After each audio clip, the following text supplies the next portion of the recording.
Church on the Move seems to me to do well in visual presentations and communication. How have you found this to be a more effective means of getting an idea or point across than written or verbal communication? I feel like video is a much quicker way, and it's something that's going to be interactive. In today's society, the kids that you have that are ingesting this media, their attention span is a lot lower, and you only have a few seconds to grab their attention. So with video, especially in video, the human element, any advertising, any marketing that you see, you're going to see the human element will always win. So if you can introduce that human element through video, people are a lot more likely to engage in what you're trying to promote. Okay. And what have your observations been of the relationship between media and missions in the church? Some churches are kind of with it, but in general, I feel like the church is probably 10 to 20 years behind technology, honestly. I think they don't grab a hold of it because they don't understand it. This is getting kind of theological, but I feel like the younger generation doesn't put the passion into it that maybe the generation before us did, and there's very small groups that are actually putting all their passion into it, and I feel like if people our age especially put the passion that they had in the church that they put into anything else, churches would be thriving and exploding, and people would want to go there. But I feel like the relation between the church and media right now is growing, and it's definitely good, but I feel like the church could definitely embrace it more. And I think a lot of churches, the mistake that churches make right now, or any ministry in general, they don't put thought into their video. They think just because they make a video, people are going to watch it and it's going to do something for them. When in reality, it's like, it's not the build it and they will come mentality. Like, you can't have that mentality. You have to be intentional about your video, just like you're intentional about your sermons. Because those videos that are bogus type, it's like something you could tell that like two guys just sat down in like the living room and like thought of. You can't put low quality stuff out there.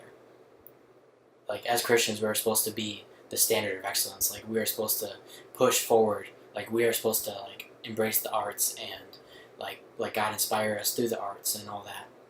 But I feel like right now, it's something that's, oh hey, yeah, let's quickly throw this video together.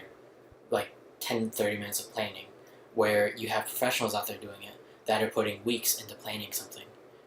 Not saying that you have to spend that much time, but I feel like the church needs to put more time and more thought into stuff before they're creating it.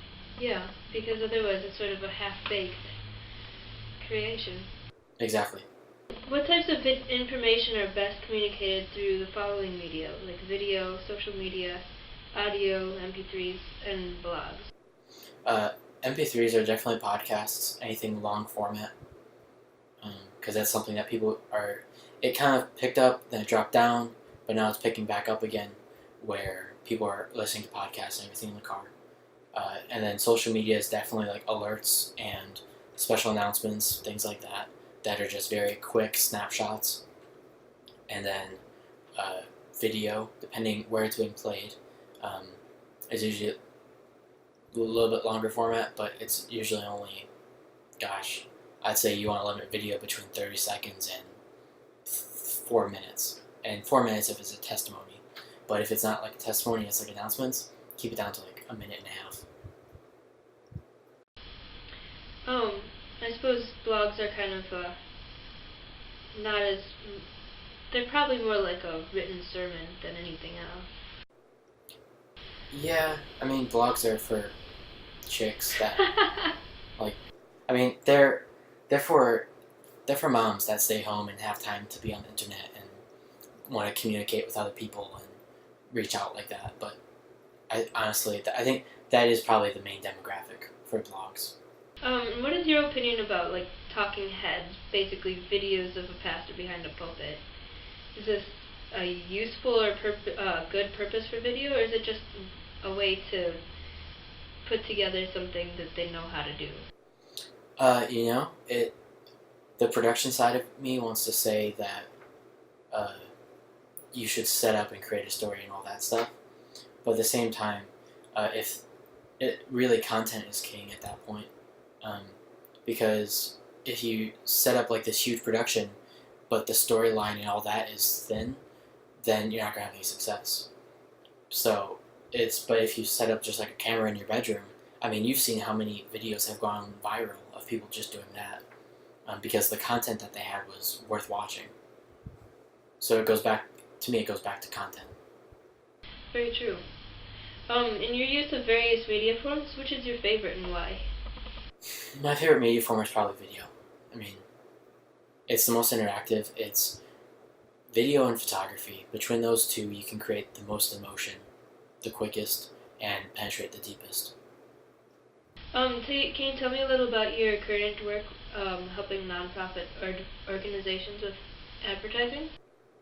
Yeah, right now I'm a kind of generalist right now, but I do a lot of color grading, finalization, editing, and intake for a company here in Tulsa, Oklahoma. And we mostly work with nonprofits such as AARP, Foundation, Shriners Hospitals for Children, children's hospitals. I love this job because it lets me, basically the better that I do my job, the more money this company will get, and the more people that will be helped because of that. So in turn, I mean, I am sitting at a desk editing stuff, doing things like that, but at the same time, I'm creating help. Like I'm raising awareness and creating that the funds to give help to those that can't help themselves, kind of thing. Like with this one company we went in, it was their numbers were their numbers were around $3,500 per customer. Or it was pretty high. The numbers were really high, and we came in and immediately cut those numbers in half, what it costs to attain every customer. And basically with CTA, if you don't know, CTA is like, it's cost of acquisition, and it's basically, then you're looking at how much it costs you to get that customer, and then how much is the customer actually worth to you. And on average, the customer is worth $1,000, say. And when it was costing $3,500 to get the customer, they were losing money big time on every commercial that they shot. So we came in, we cut that money in half, and we were still losing a little bit of money per commercial. But that was literally the first commercial that we shot, came down to that half price. And then from there, we kept working with them, did a few more spots, did a few more things, and we've lowered it down to around $200 a commercial to acquire a customer, which means that they are now making $700 on every single person that signs up, basically, over the lifetime of that customer. Yeah.